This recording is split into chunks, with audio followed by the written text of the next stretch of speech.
The Battle of Wake Island stands as one of the most dramatic, inspiring, and heartbreaking early episodes of the Pacific War, a story defined by extraordinary courage, desperate resistance, and the unbreakable will of a small, isolated group of Marines, sailors, airmen, and civilian contractors who refused to yield to one of the most powerful militaries in the world. Located on a remote coral atoll roughly halfway between Hawaii and Japan, Wake Island was, before December 1941, a quiet, developing outpost of American air and naval expansion, a strategic way station for Pan American Airways, and an emerging military installation intended to strengthen the U.S. defensive perimeter across the Central Pacific. When war erupted with the Japanese attack on Pearl Harbor, Wake instantly transformed from a construction site and refueling stop into a frontline fortress that the Japanese Empire sought to capture quickly in its sweeping offensive across the Pacific. What followed was a 15-day struggle that would become legendary in military history. A small garrison, cut off from reinforcement and surrounded by sea and sky, holding off waves of naval bombardments, air raids, and amphibious assaults with such ferocity and skill that the world took notice. The defenders of Wake, comprising fewer than 450 Marines, a handful of Navy personnel, about a dozen pilots and ground crew from VMF 211, and nearly 1,200 civilian workers, were outnumbered, outgunned, and outsupported by the massive Japanese fleet intent on overwhelming them. Yet in those first desperate weeks of the Pacific War, they delivered Japan its first major setback, the repulse of a full landing attempt on December 11, 1941, in which Wake's coastal defense batteries and surviving Wildcat fighters destroyed ships, shot down aircraft, and humiliated the invaders in a stunning victory that electrified the American public and shook Japanese naval command. But their triumph did not bring relief. Instead, it provoked Japan to return with a far larger invasion force, supported by carrier aircraft from Soryu and Hiryu, the same carriers that had helped devastate Pearl Harbor, and determined to erase the embarrassment of their earlier defeat. In the days that followed, Wake endured crippling air raids that destroyed the last remaining American aircraft, shattered defensive positions, killed workers and servicemen alike, and slowly crushed the island's ability to resist. Food, ammunition, and medical supplies dwindled. Trenches collapsed under bombardment, communications failed, exhaustion set in. Even so, the defenders continued to fight with unrelenting determination, patching gun positions between raids, salvaging equipment from wreckage, and making every bullet count. Civilians labored beside Marines, repairing damage, carrying ammunition, and risking their lives in firestorms of bombs and strafing runs. Throughout mid-December, the men of Wake still believed, with hope and desperation intertwined, that reinforcements were coming, an expectation fueled by news that the USS Saratoga and her task force were preparing to break the siege. For a brief, flickering moment, salvation seemed within reach. But in the confusion and fear gripping American leadership after Pearl Harbor, the relief mission faltered, faced delays, and eventually was recalled, leaving Wake's defenders unaware that rescue would never arrive. When the Japanese launched their final overwhelming assault before dawn on December 23rd, Wake's garrison, exhausted, starved of supplies, and fighting with damaged weapons and dwindling ammunition, fought with a ferocity that stunned even their attackers. Marines repelled landing waves in brutal close-quarters combat, machine gun crews fired until their barrels overheated, and isolated squads resisted long after lines had been breached. On Wilkes Island, defenders annihilated one entire landing force, even as the main island was collapsing under pressure. By mid-morning, however, Japanese troops had secured critical positions, communications had broken down, and casualties had become overwhelming. Realizing that further resistance would lead only to slaughter, especially of the thousands of civilians and wounded, Commander Winfield Cunningham made the impossible decision to surrender. Yet the suffering of Wake's defenders did not end with the fall of the island. For many, it was only beginning. Prisoners were beaten, starved, and transported to brutal POW camps across Japan and China, while 98 civilian contractors left on Wake during occupation were executed in one of the war's most haunting atrocities. The courage the defenders showed during both the battle and their long imprisonment became a symbol of American resolve, shaping early wartime morale and remaining etched in national memory long after the war ended. Wake Island's legacy is not merely that of a battlefield or a tragic loss, but of a stand that embodied the spirit of resistance in America's darkest hour, proof that even a tiny, isolated force armed with little more than determination, training, and loyalty could defy an empire and leave an indelible mark on history. The story of Wake Island is, at its heart, a story of ordinary men performing extraordinary deeds, of sacrifice in the face of hopeless odds, and of a legacy that continues to resonate as one of the most powerful examples of valor, suffering, and endurance in the Pacific War. Wake Island, a tiny coral outpost set in the vast emptiness of the Central Pacific, stood at the crossroads of American strategic planning long before the first Japanese bombs fell in December 1941. Though isolated and barren, the atoll's three small islets, Wake, Wilkes, and Peel, formed a lagoon that could serve as a natural anchorage, while its geographic position placed it directly astride potential lines of advance across the Pacific. As tensions with Japan escalated through the 1930s, Wake Island's value grew from a navigational stopover into a potential forward fortress, a stepping stone for air operations, and an early warning outpost that could delay or disrupt any Japanese drive toward Midway, Hawaii, or the American mainland. The island's remoteness, however, made its transformation into a military stronghold a monumental challenge, demanding resources, manpower, and persistence from the U.S. Navy, Marine Corps, and civilian contractors who labored in isolation, often under punishing conditions. Their work, and the strategic logic behind it, would shape one of the most celebrated defensive stands of the early Pacific War. Wake Island's strategic importance was recognized formally by the U.S. Navy in the late 1930s as global tensions sharpened and the growth of Japanese naval power accelerated. American planners understood that the Central Pacific, dominated by long stretches of open ocean, was vulnerable to rapid carrier-borne assaults. Wake, sitting some 2,300 miles west of Honolulu and roughly equidistant from Guam and Midway, offered a vital midpoint from which American aircraft could operate and from which early warning could be relayed to Pearl Harbor. More importantly, the island could serve as a barrier and delaying point, complicating Japanese plans for sweeping territorial gains. Yet the island was little more than a reef and sandbar, devoid of fresh water, vegetation, or infrastructure. To convert it into a defensible outpost required deliberate planning and significant investment, projects that gradually unfolded as the world edged closer to war. By 1941, the atoll had become a hive of construction activity. The civilian workforce, largely composed of employees from the Morrison-Knudsen Company and associated contractors, expanded to nearly 1,300 men. These workers toiled under extreme heat, relentless glare, and frequent shortages of machinery and supplies. Their primary tasks included dredging the lagoon, blasting coral, laying foundations for barracks and fuel tanks, and carving out the beginnings of what would become Wake's airfield, the centerpiece of American defensive strategy. The coral runway under construction was intended to accommodate long-range patrol bombers and fighter aircraft capable of intercepting Japanese reconnaissance planes or delaying enemy forces approaching from the west.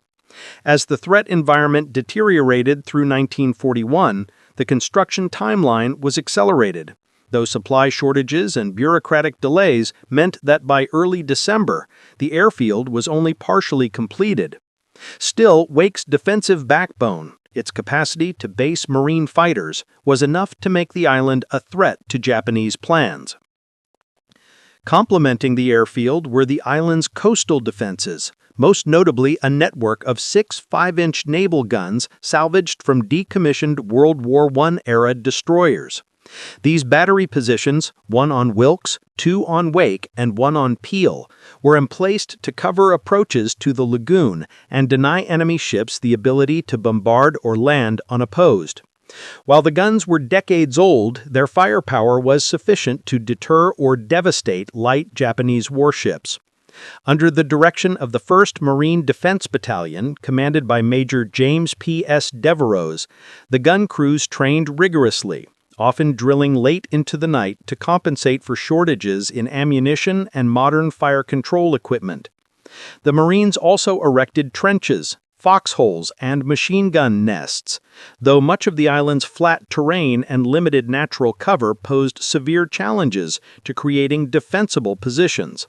Much of Wake's perimeter remained vulnerable to amphibious landings or bombardment, a reality Devereux fully understood but could not entirely overcome. In addition to the coastal guns, Wake's defenders relied on the soon-to-arrive Marine Fighter Squadron 2111, VMF-211, commanded by Major Paul A. Putnam. The squadron arrived on December 4, 1941, carrying 12 Grumman F-4F Wildcat fighters, rugged aircraft that would prove essential in countering Japanese air power. Their arrival, though a significant boon, came with immediate logistical challenges. Spare parts were limited, maintenance facilities under construction were incomplete, and the tropical environment accelerated wear on engines and airframes. Nevertheless, VMF-211's pilots and ground crews worked continuously to prepare the aircraft for combat, unaware that within days they would face overwhelming enemy forces in one of the most desperate air battles in American history. The timing of their deployment, mere days before the outbreak of war, would become both a miracle and a tragedy. They were present when needed most, yet lacked the support necessary to sustain prolonged operations. Even as improvements continued, American officers stationed on Wake understood that the garrison was small and lightly equipped compared to what a determined enemy assault might bring. The total Marine contingent numbered just under 450 men, supplemented by a small detachment of Navy personnel and the large civilian workforce. Ammunition stocks were limited, anti-aircraft defenses were sparse, and the communications infrastructure remained incomplete.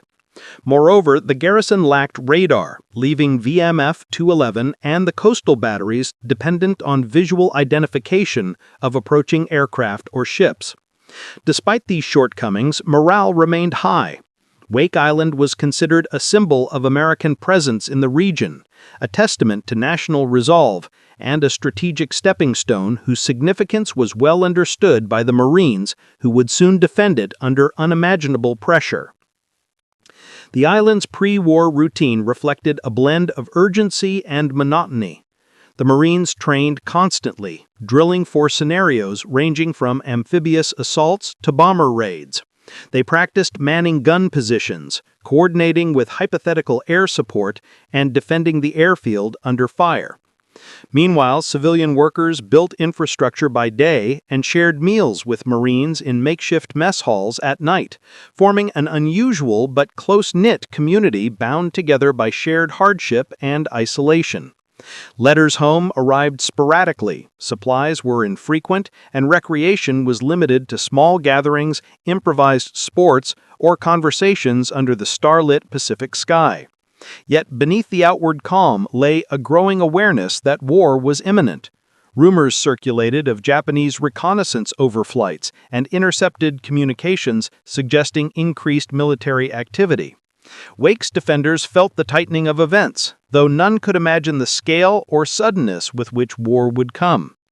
As December approached, the island's transformation into a defensive outpost neared a critical phase. Fuel tanks were being filled, trenches were being reinforced, and VMF-211 spent long hours dispersing their aircraft around the island to reduce vulnerability to bombardment. The Marines worked tirelessly to camouflage their positions, dragging brush and netting over guns and aircraft and creating dummy installations to mislead enemy reconnaissance. Plans were drafted for how to distribute ammunition in the event of an emergency, where to position ground crews during air raids, and how to evacuate wounded under fire. Despite the urgency, the defenders were aware that much remained unfinished, and that even their completed defenses lacked the depth and strength of more established bases like Pearl Harbor or Midway. Still, they prepared with determination, fully aware that their survival depended on their ability to make every piece of equipment, every sandbag, and every bullet count. At dawn on December 8, 1941, Wake Island stirred awake under a Pacific sky streaked with shades of gold, unaware that history's tide was already crashing toward its shores. For the Marines, sailors, and civilian contractors on the atoll, it began as an ordinary morning, humid, quiet, and marked by the distant hum of generators and construction equipment. Yet thousands of miles away, the world had already changed. While Wake's defenders slept, Japanese aircraft had launched a devastating surprise attack on Pearl Harbor. The explosion of war had ignited the Pacific, but the news had not yet reached the remote outpost. Communications delays and timing across the international dateline meant that Wake Island entered December 8th still believing it lived in a pre-war world. This brief, fragile gap between peace and catastrophe would last only hours, ending abruptly when Japanese bombers appeared over the horizon, heralding the island's baptism by fire. In the early morning hours, Major James P.S. Devereaux's Marines began their regular drills. VMF 211's pilots inspected their F-4F Wildcats, still dispersed across the airfield in makeshift revetments. Many aircraft were being refueled or serviced, their wings glinting beneath the rising sun. Ground crews worked methodically, preparing for what they assumed would be another day of training flights. The civilian crews continued their construction work along the airstrip, laying coral gravel and reinforcing the runway edges.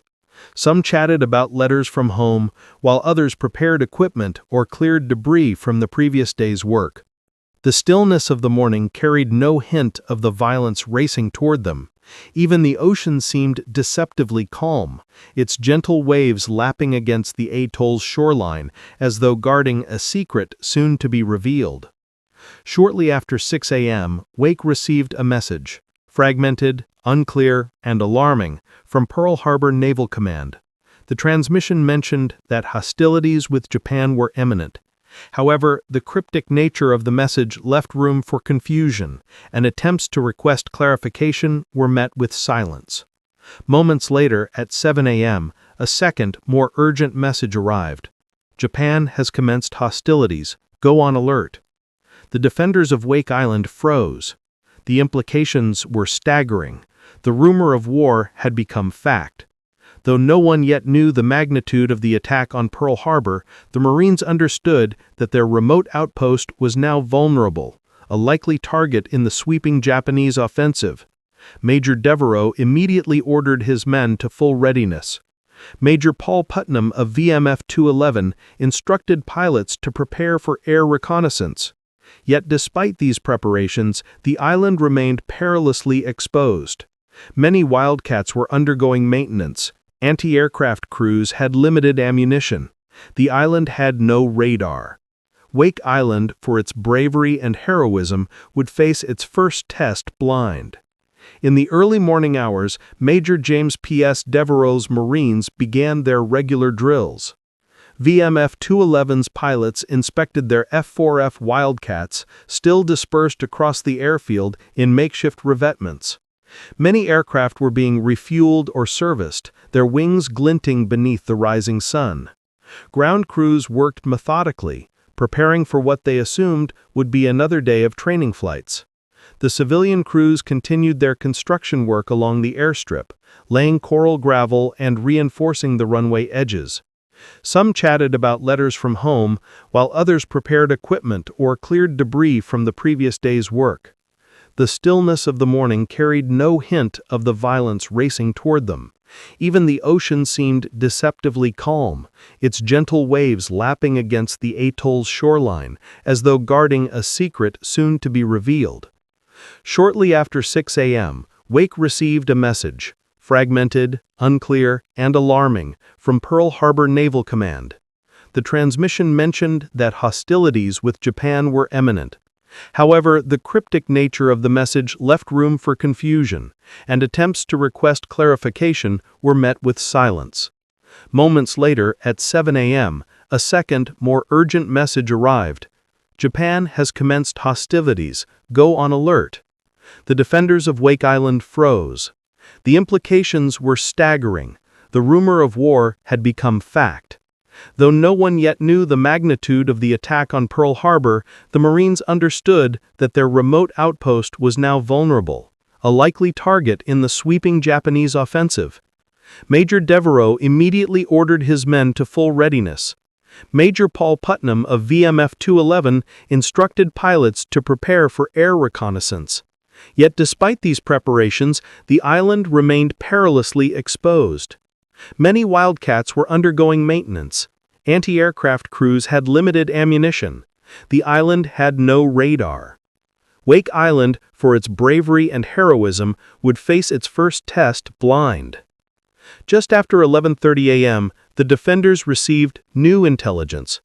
Pearl Harbor had indeed been attacked, with severe American losses. The realization hit like a physical blow. The war they had anticipated in drills and briefings was no longer hypothetical. Anxiety rippled across the island, but it was tempered by determination. The Marines and airmen readied their weapons, manned their positions, and scanned the skies. Yet unseen above the clouds, danger was already bearing down upon them.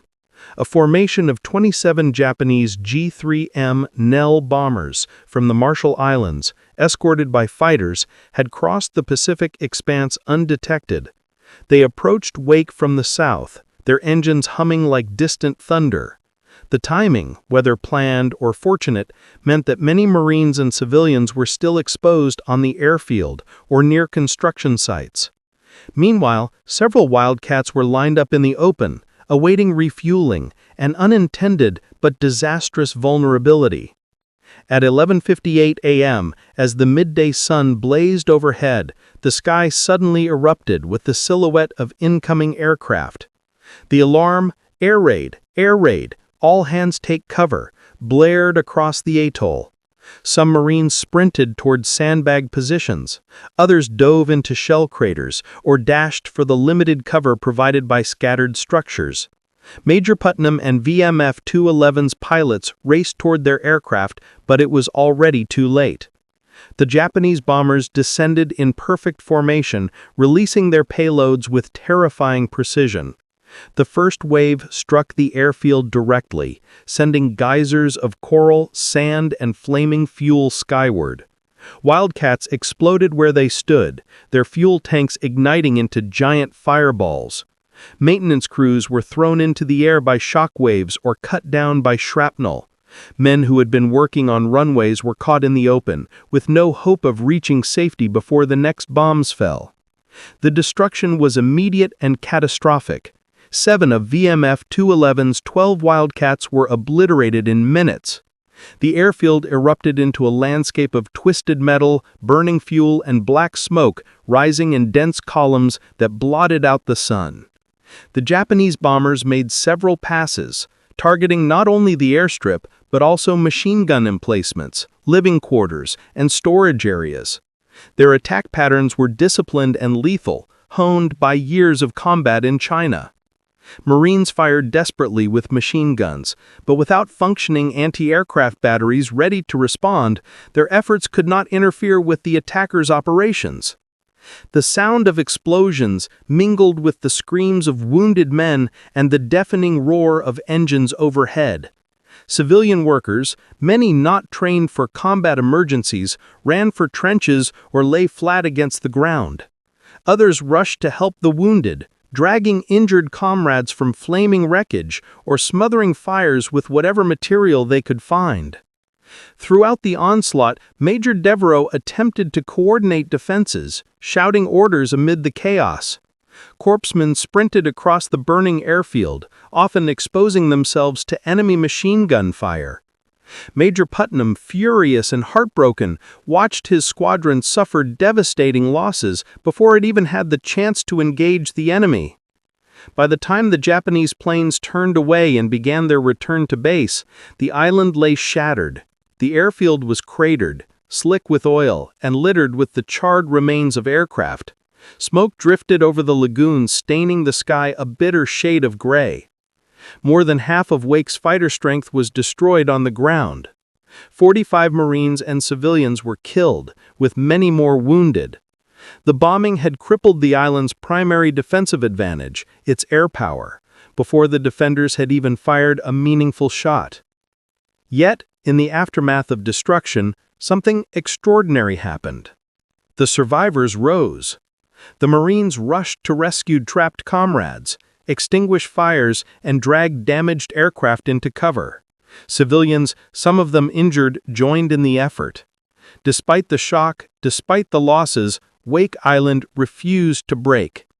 Major Putnam inspected the remaining aircraft, 5 Wildcats, battered but repairable.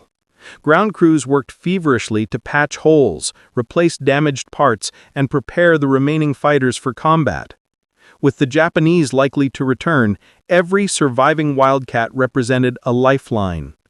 The defenders also strengthened their anti-aircraft positions, repositioned gun crews, and prepared new firing solutions based on the Japanese attack patterns. The dawn of December 11, 1941, arrived with a tense stillness that settled over Wake Island like a physical weight. The defenders, Marines, sailors, and civilian contractors, had survived the initial Japanese air raid on December 8 and endured additional bombings in the days that followed. Yet even through exhaustion, grief, and relentless tension, they maintained a fierce readiness. Each man sensed that the next stage of the Japanese attack was imminent. The island's defenders understood that the enemy would not be content with simply neutralizing their airfield. They sought Wake itself. And so the defenders prepared for the worst, a landing attempt by an amphibious force many times larger than their own. What they did not fully realize, what even the Japanese did not realize, was that they were about to participate in one of the most remarkable defensive victories in American military history. In the days after the first air attack, Japanese reconnaissance flights increased in frequency. Their bombers continued to strike, usually in tight formations and with deadly purpose. They targeted the airfield, dugouts, shore batteries, and storage sites. VMF 211's surviving Wildcats, reduced to just a handful, rose whenever possible to intercept, their pilots pushing themselves and their engines to the limits. Every sortie risked mechanical failure, as parts were scarce and maintenance crews were working with improvised tools under constant bombardment. Yet the Wildcats fought with ferocity, scoring victories against the attacking aircraft and bolstering the defenders' morale. Major Paul Putnam and his pilots grew bolder each day, learning the patterns of Japanese raids, using cloud cover, and exploiting the element of surprise. But despite their bravery, the defenders knew that the enemy had ample resources and overwhelming firepower. They understood that the bombing was not the culmination of the attack, it was preparation. Wake Island, sitting isolated in the vast Pacific, was not merely to be punished, it was to be seized. Japanese Vice Admiral Setemichi Kajioka led the amphibious assault force tasked with capturing Wake. The Japanese believed that Wake would fall quickly, crushed under the weight of superior naval assets, air superiority, and coordinated infantry assault.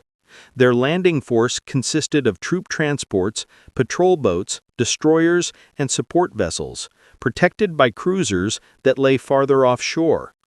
The Japanese planned a pre-dawn landing, believing the defenders demoralized and weakened by the days of air raids. They expected only minimal resistance. Wake Island's garrison, however, had spent the preceding days strengthening fortifications, redistributing ammunition, sharpening firing solutions, and rehearsing defensive measures. The Marines of the 1st Defense Battalion under Major James Devereaux and the naval officers under Commander Winfield Cunningham prepared with grim determination. The defenders were badly outnumbered, but they had two priceless advantages: fixed defensive positions and absolute resolve. On the night of December 10, the island was plunged into darkness. The Marines waited silently at their assigned posts: coastal batteries, machine gun nests, concealed trenches, and observation points. The ocean lay still under the moonlight, interrupted only by distant waves breaking against coral. The defenders knew something was coming. Reports of increased Japanese radio traffic and sightings of enemy vessels made it unmistakable. They scanned the sea through binoculars, straining to detect movement. Hours passed with agonizing slowness. Then, at approximately 2:50 a.m. on December 11, the wake of moving ships appeared on the horizon. Shadows resolved into shapes, multiple vessels advancing toward the island. The defenders tensed, ready. The Japanese had arrived. Vice Admiral Kajioka's force approached confidently. Their lights were extinguished, but their numbers were formidable. The Japanese intended to overwhelm Wake's defenses swiftly with naval gunfire and infantry assault. Kajioka planned to land his troops on Wake's south beaches, believing these areas to be the most weakly defended. He expected the coastal guns to be damaged or destroyed by the earlier bombings and anticipated little resistance. But Kajioka gravely underestimated the defenders' preparedness and their willingness to fight to the last man. As the Japanese ships closed within range, Battery L on Peel Island and Battery A on Wake tracked the destroyers with meticulous care. The Marines held their fire, waiting for the perfect moment. Commander Cunningham had issued strict orders. The first shots must count. Ammunition was limited. Every shell mattered. The Japanese ships maneuvered closer, preparing to begin bombardment and launch landing barges. Then, at precisely the right moment, when the nearest destroyer, the Hayate, approached within 4,500 yards, the Marines opened fire. Battery L's 5-inch guns roared to life, sending shockwaves across the lagoon. The first salvo missed, but the second did not. A 5-inch shell struck the Hayate directly, detonating inside her hull. The destroyer erupted in a massive explosion, breaking apart and sinking within minutes. The Marines watching from the shore witnessed the ship's destruction with astonishment. The Hayate became the first Japanese warship sunk by American forces in World War II. The Marines let out a victorious shout, but quickly returned to their duties. The battle was far from over. The Japanese fleet staggered from the unexpected blow. Their initial formation faltered, but they pressed on. Japanese cruisers opened fire from a distance, sending shells crashing into Wake's sands, kicking up plumes of coral, and sending shockwaves across the island. But the coastal guns remained operational. Battery A, manned by determined Marine crews, turned their sights on the destroyer Kisaragi. As the Japanese ships attempted to regroup, the Marines fired again and again with deadly precision. One shell struck the Kisaragi, igniting her depth charges. The resulting explosion tore the ship apart, sending fire and debris into the sky. She sank rapidly, taking nearly all her crew with her. 2 Japanese destroyers sunk in one morning. The defenders of Wake Island had achieved a stunning victory. Their marksmanship, discipline, and unwavering courage were the key. Yet the battle was unfolding across multiple fronts. While the coastal batteries engaged naval targets, VMF 211 prepared its remaining Wildcats for an aerial strike of their own. At dawn, Major Putnam sent out the surviving aircraft, piloted by some of the most determined aviators in the Pacific. They flew low over the ocean, appearing suddenly and without warning. The Wildcats strafed Japanese ships, dropping improvised bombs and firing on landing craft. Their attacks sowed chaos, damaging transports and further disrupting Kajioka's assault. The pilots risked everything, flying battered aircraft held together by improvisation and grit. Yet the Japanese landing attempt itself faltered. Without naval suppression, and with their destroyers sinking or forced into retreat, the landing barges came under intense fire. The Marines, armed with machine guns, rifles, and mortars, raked the water with deadly accuracy. Several landing boats were destroyed before they reached shore. Others, that tried to approach the beaches, were turned back or capsized. The Japanese infantry never succeeded in establishing a foothold. Instead, they retreated under heavy fire, leaving behind wreckage and bodies floating in the surf. Vice Admiral Kajioka, shocked by the ferocity of the defenders and the loss of 2 destroyers, made the fateful decision to withdraw. His cruisers laid down a final barrage before turning away. The Japanese fleet retreated from Wake Island, humbled and battered. For the first and only time in the entire Pacific War, an American outpost had repelled a major Japanese amphibious assault.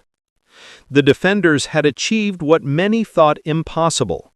A small garrison of Marines, sailors, and civilians had defeated a superior naval force. On Wake Island, the mood was electrifying. The defenders cheered, hugged one another, and pounded each other on the back. They had survived. They had won. They had made history. The victory was not merely tactical, it was symbolic. It proved that Japan's advance could be stopped. It demonstrated the power of determination, discipline, and skill. It galvanized American morale, offering hope during the bleak early days of the war. The news spread rapidly across the Pacific and to Washington, where President Franklin D. Roosevelt praised Wake's defenders for their extraordinary courage. In the aftermath of the miraculous victory on December 11, 1941, Wake Island entered a new phase of its ordeal, one defined not by fleeting triumph, but by the grinding, suffocating pressure of siege warfare. The Japanese, stunned by their humiliating defeat and the loss of 2 destroyers, withdrew to regroup and reconsider their strategy.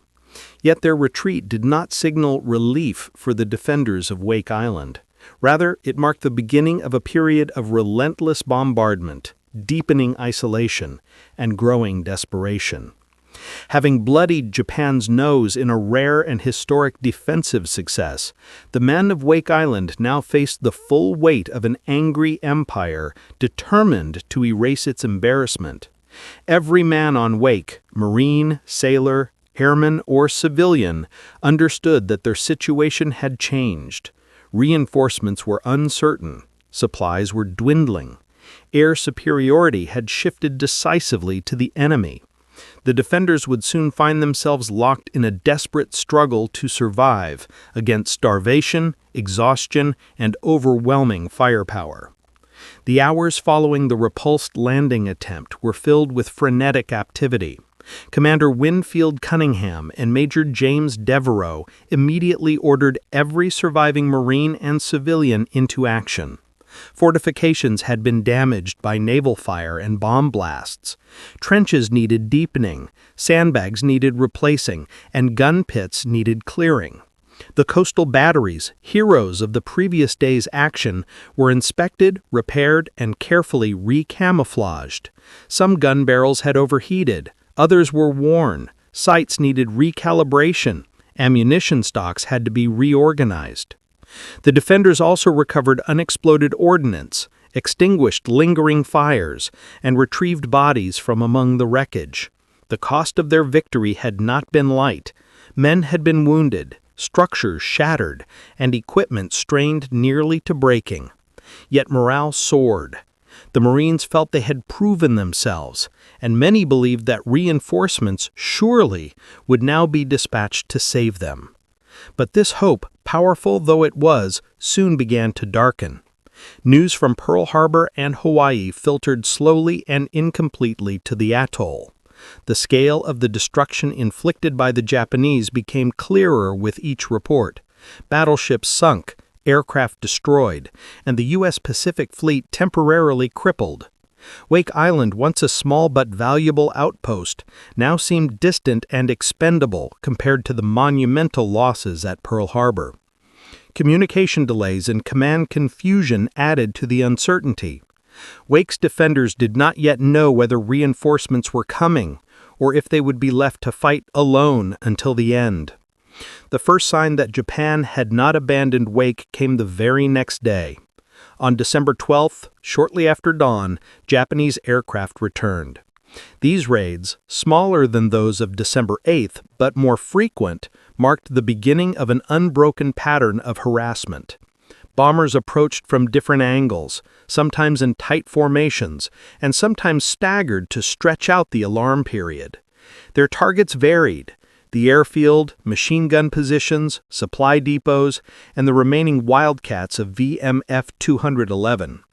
Each raid forced men to dive into trenches or sprint to their stations. The constant tension, the shriek of bombs, the concussive force of explosions, these became the new rhythm of life on Wake. Civilians who had survived the earlier raids now found themselves digging their own shelters, helping move ammunition, or assisting corpsmen. The island's limited medical facilities were already strained, and every new raid added to the list of wounded. Major Putnam's remaining Wildcats continued to rise whenever possible, but the aircraft were battered, spare parts were non-existent, and maintenance was increasingly improvised. Yet the pilots refused to give up. On December 12th, a VMF 211 Wildcat intercepted and shot down a Japanese bomber, an act that reinvigorated the defenders. The aircraft limped home full of bullet holes, landing barely intact, but the message was unmistakable: Wake Island still had teeth. The remaining Wildcats flew reconnaissance missions, engaged enemy aircraft when prudent, and served as roving guardians of the sky, though their numbers dwindled with each sortie. By mid-December, only 2 Wildcats remained operational, and even these were on borrowed time. As Japanese air power tightened around Wake Island, the defenders' logistical situation grew dire. Food stocks were limited, ammunition was precious, and medical supplies were dangerously low. Water, already scarce on the island, became a matter of careful rationing.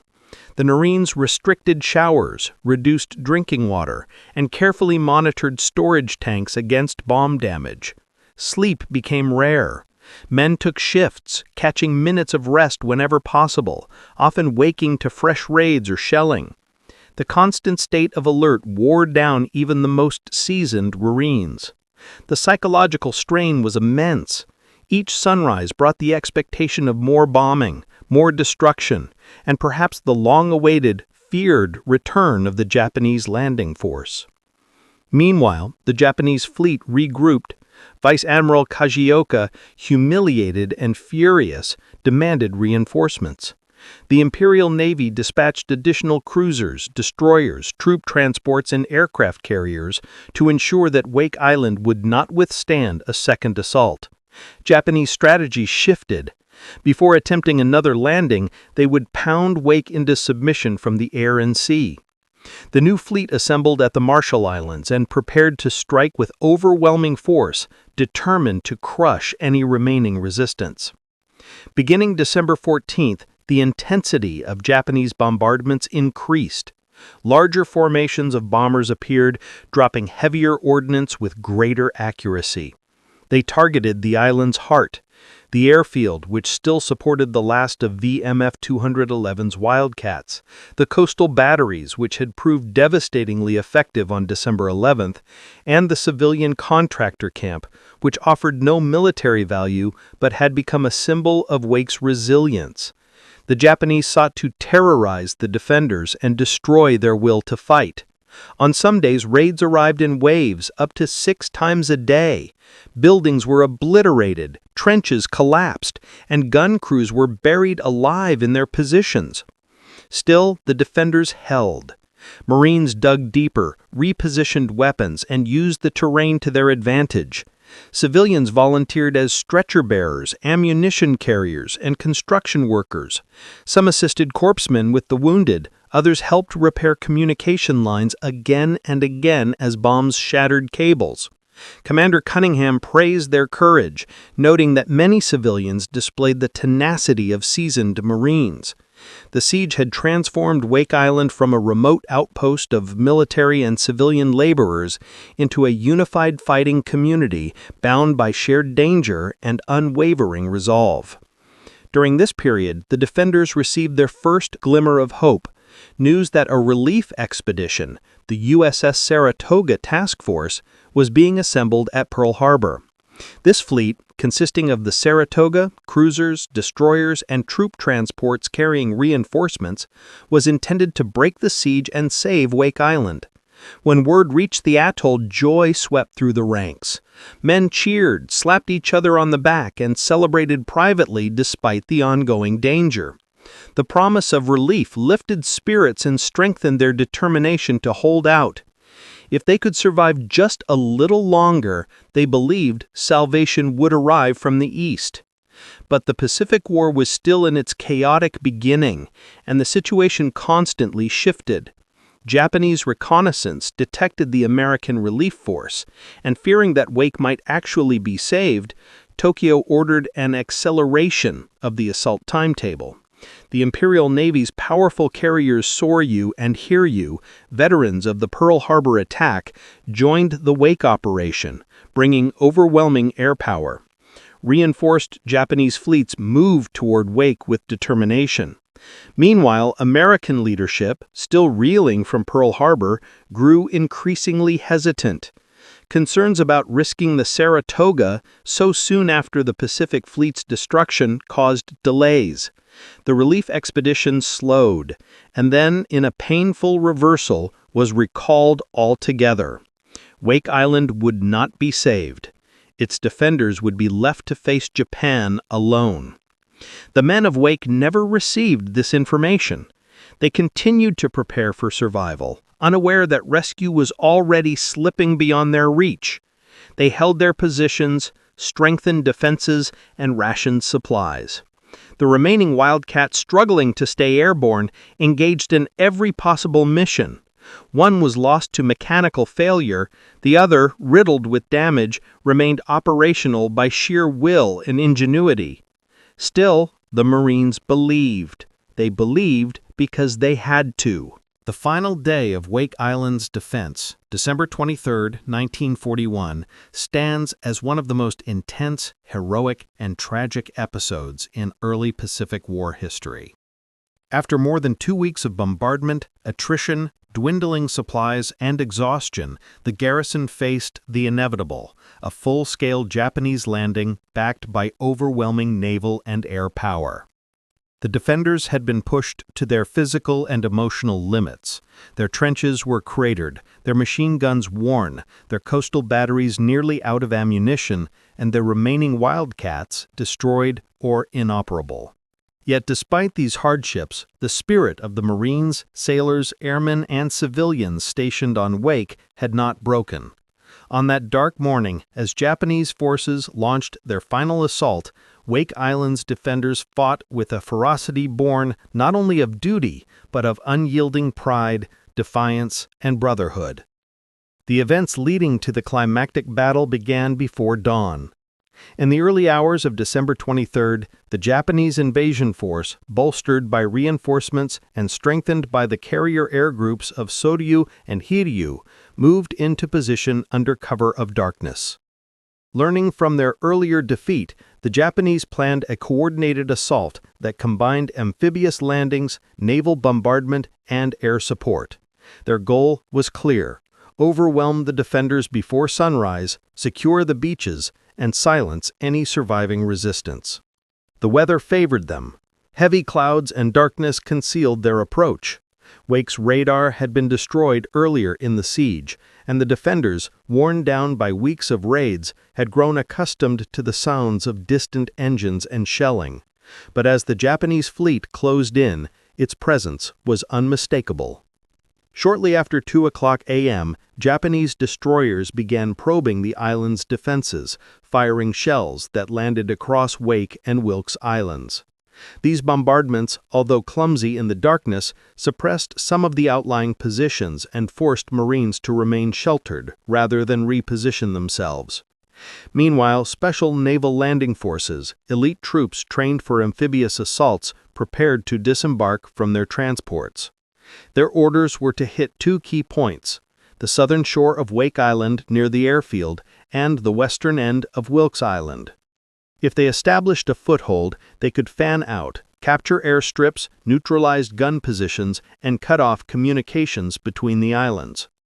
Around 2:30 a.m., lookout posts on Wake heard unfamiliar noises, whispers of engines, faint splashes, the rhythmic churn of water disturbed by small landing craft. Major James Devereaux, already awake and aware of increased naval activity, ordered immediate readiness across the island.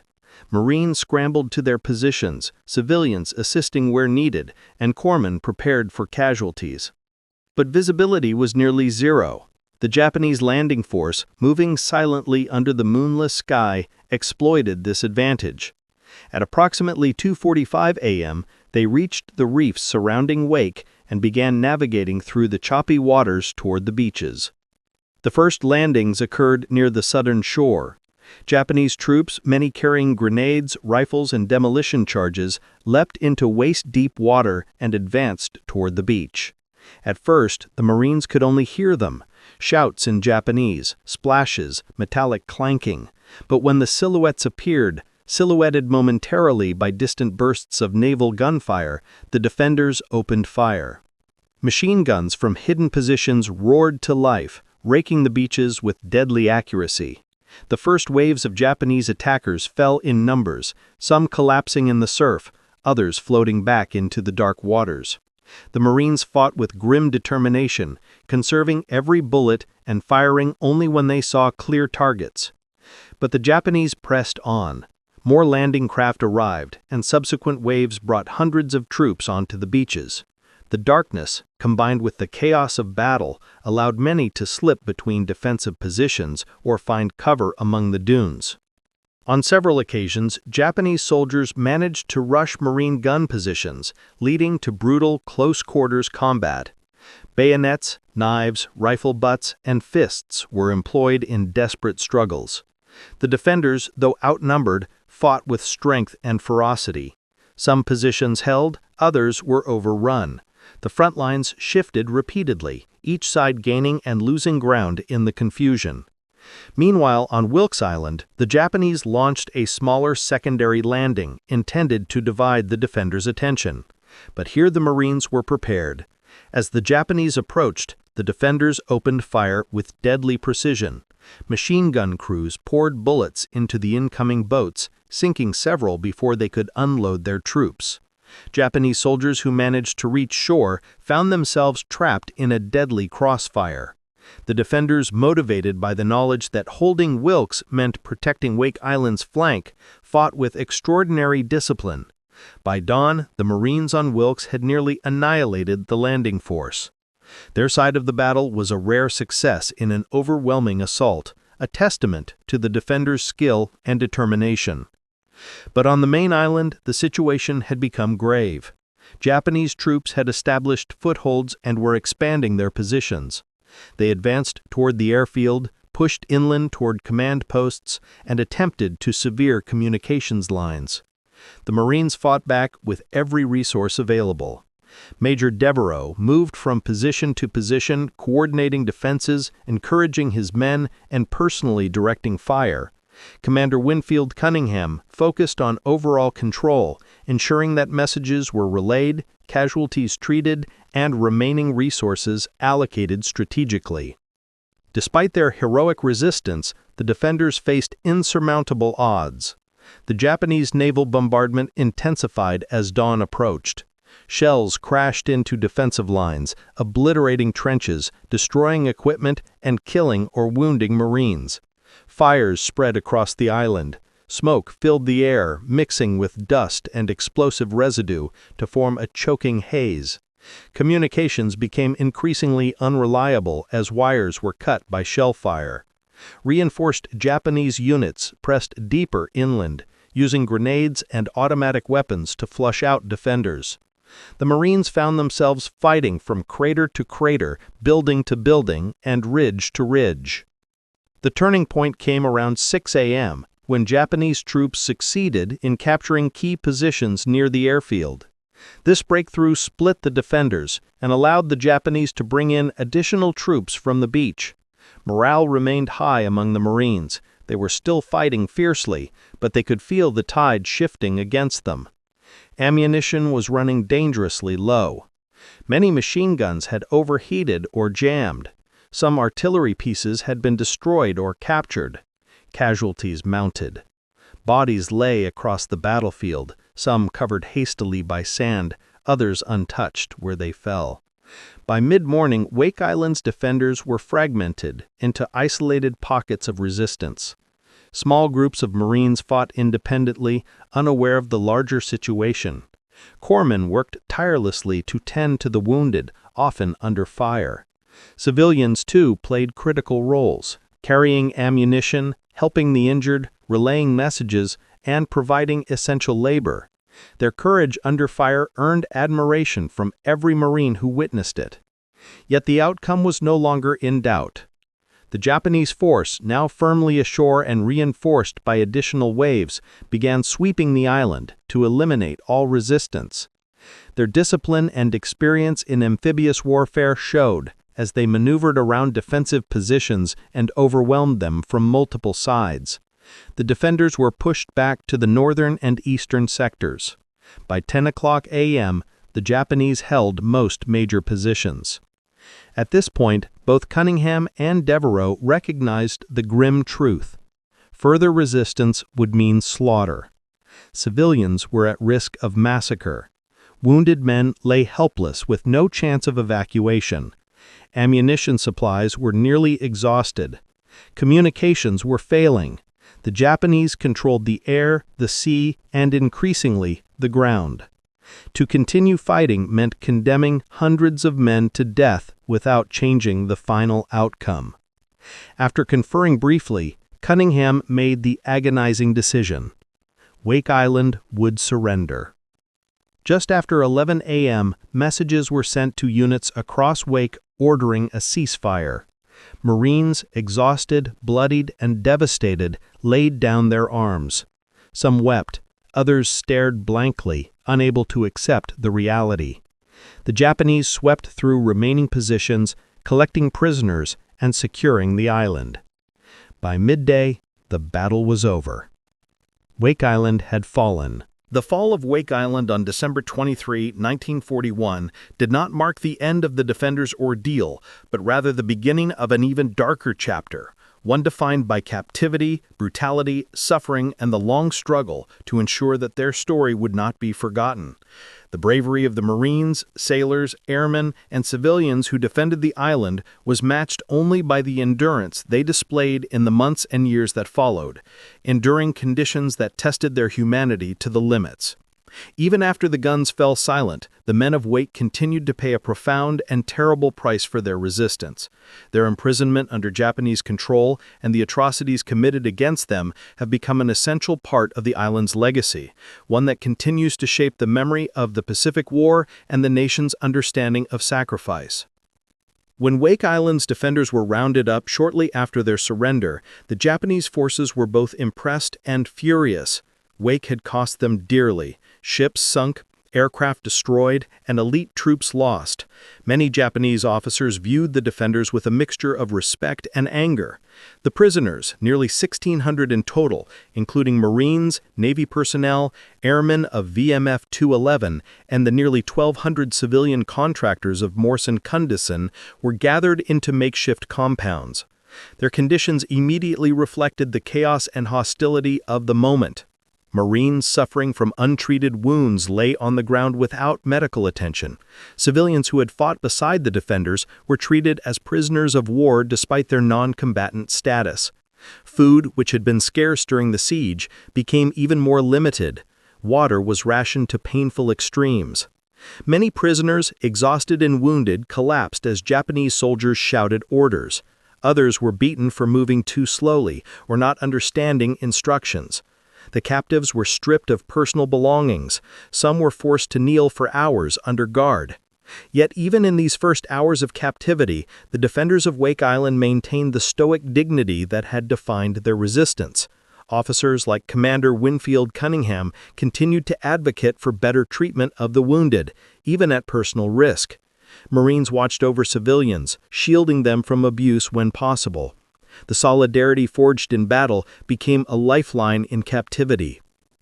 After several days of chaotic imprisonment, the Japanese began the process of removing the majority of the POWs from Wake Island. Nearly all military personnel and a large number of the civilian contractors were loaded onto transports beginning early January 1942. They had no idea where they were being taken. The journey itself was brutal. The men were packed into the holds of overcrowded ships with minimal ventilation, no proper sanitation, and barely enough food or water to survive. Many suffered from heat exhaustion, dysentery, and dehydration. The Japanese guards treated them with contempt, often beating prisoners without provocation. The transport sailed first to Yokohama, then to prison camps across China and Japan, where the prisoners would remain for years. Many Wake Island POWs were assigned to forced labor camps, working in mines, factories, or construction sites under horrific conditions. Their days were defined by inadequate food, disease, hard labor, and constant surveillance. Punishment was severe and often arbitrary. Prisoners who stumbled or faltered during labor were beaten. Those caught with makeshift tools, notes, or contraband were tortured. Medical treatment was minimal, and many men died from preventable illnesses. Yet the endurance of the Wake Island defenders became legendary within the network of POW camps. Marines continued to maintain military discipline. Civilians, many of whom had no military training before the siege, adapted with remarkable resilience. POWs shared whatever food they had, nursed each other through sickness, and found ways to maintain hope. Stories, humor, and whispered memories of home became lifelines. Some even managed acts of resistance, smuggling messages, sabotaging tools, and preserving forbidden documents that survived the war and later became part of the historical record. While most POWs were transported off Wake Island, the Japanese decided to retain 98 civilian contractors on the island for forced labor. These men were ordered to rebuild Japanese defenses, construct fortifications, and support ongoing military operations. They lived under constant threat, received minimal food, and worked under dangerous conditions. Their presence on Wake Island during the Japanese occupation is one of the most tragic and less well-known aspects of the battle's aftermath. In October 1943, nearly 2 years after the island fell, Wake Island came under massive attack from American aircraft and naval forces. Bombings destroyed many of the Japanese installations that the civilian laborers had been forced to build. The Japanese garrison commander, Rear Admiral Shigematsu Sakabara, fearing an imminent invasion, made a decision that would forever stain the legacy of the occupation. On October 7, 1943, under the pretext that the remaining civilians posed a security threat or might assist the Americans, Sakabara ordered all 98 American prisoners marched to the north end of Wake Island and executed. The prisoners were blindfolded, bound, and led to a trench where they were machine-gunned. A few attempted to escape, but were hunted down and bayoneted. One prisoner reportedly broke free during the chaos and carved a message into a large rock, 98 USPW 51043. This haunting inscription, discovered after the war, stands as one of the most powerful and tragic symbols of Wake Island's story. The atrocity remained hidden until after the war, when American investigators uncovered the truth. Sakabara and several of his officers were arrested, tried for war crimes, and executed or imprisoned. But justice, though served, could never undo the horror of the massacre. Meanwhile, the rest of the Wake Island POWs continued to endure their imprisonment until the end of the war in 1945. Many were moved multiple times between camps, each relocation bringing new dangers. Some were transported on unmarked hell ships, several of which were sunk by American submarines, unaware that Allied prisoners were on board. Others perished under the brutal conditions of labor camps. By the time Japan surrendered in August 1945, a substantial portion of the Wake Island defenders had died in captivity. Liberation, when it finally came, was a moment of both triumph and anguish. Survivors were rescued by Allied forces, many in severely weakened condition. Photographs taken at the liberation of various camps show skeletal men, gaunt and hollow-eyed, yet smiling with unimaginable relief. They returned to a nation that hailed them as heroes, though many carried deep physical and emotional scars from their years of captivity. The trauma of forced labor, starvation, disease, and brutality lingered for decades. Some struggled to assimilate back into civilian life. Others dedicated themselves to ensuring that the story of Wake Island would never be forgotten. In the post-war years, Wake Island's legacy grew. The battle had already become a symbol of resistance during the early months of the Pacific War. Newspapers, radio broadcasts, and wartime propaganda highlighted the Marines' stand as an inspiration for a nation reeling from Pearl Harbor. The phrase "Send the Marines" gained iconic status in American culture, fueled in part by Wake Island's dramatic defense. The story was later immortalized in books, documentaries, and the 1942 film Wake Island, which, although dramatized, captured the spirit of sacrifice that defined the defenders. Memorials were erected, reunions held, and historical studies written to honor the men who fought and those who perished. Wake Island itself, now a remote U.S.-controlled territory, became a site of remembrance. Visitors and historians documented surviving fortifications, the remains of Japanese installations, and the site of the 98 civilian contractors' execution. The rock inscribed with the haunting message from the last prisoner was preserved as a solemn reminder of the cost of war and the cruelty of occupation. For the families of those who served on Wake Island, the legacy is deeply personal. Many relatives spent years not knowing the fate of loved ones captured in 1941. Post-war investigations, archival releases, and POW accounts eventually pieced together the fuller story, bringing closure to some and lingering pain to others. Letters written shortly before the island's fall, diaries kept in captivity, and testimonies from survivors now serve as precious historical artifacts, humanizing the scale of suffering endured.